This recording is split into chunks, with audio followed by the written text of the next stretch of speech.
ایک درویش جنگل سے گزر رہا تھا کہ اس نے جنگل میں ایک لولی لنگڑی لومڑی دیکھی جو بے بسی کی تصویر بنی ایک جھاڑی کے پاس پڑی تھی۔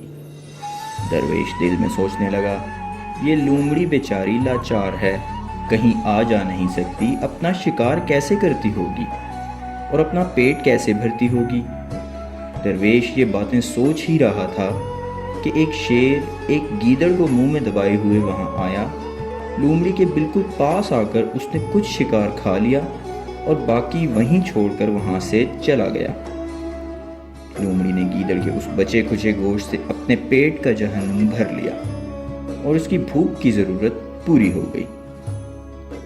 درویش اسے اتفاق سمجھا، لیکن دوسرے دن بھی ایسا ہی ہوا تو درویش کو پکا یقین ہو گیا کہ اس لاچار لومڑی کو رزق پہنچانے کا انتظام اللہ پاک نے کر دیا ہے اور اسے اسی لیے اس لاچاری میں بھی رزق مل رہا ہے۔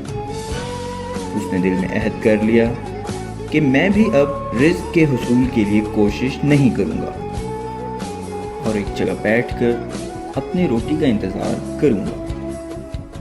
اگر اس لومڑی کو اللہ رزق پہنچا سکتا ہے تو مجھے بھی ضرور پہنچائے گا اور بھوکا نہیں رکھے گا۔ یہ سوچ کر وہ ایک جگہ بیٹھ گیا۔ درویش کو یقین تھا کہ کہیں نہ کہیں سے کھانے پینے کی چیزیں اس کے پاس پہنچ جائیں گی، لیکن کافی وقت گزر گیا، کوئی چیز نہ آئی اور بھوک سے اس کا برا حال ہو گیا۔ بھوک کے عالم میں انتڑیاں قل ہو اللہ پڑھنے لگی۔ اسی پریشانی، بھوک اور گھبراہٹ کے عالم میں مسجد کی طرف سے ایک آواز آئی، اے کم ہمت، تو لومڑی بننا چاہتا ہے؟ تجھے چاہیے کہ شیر نر بن اور اپنا شکار خود مار اور اس میں سے دوسروں کو بھی کھلا جو لاچار ہیں اور کمزور ہیں۔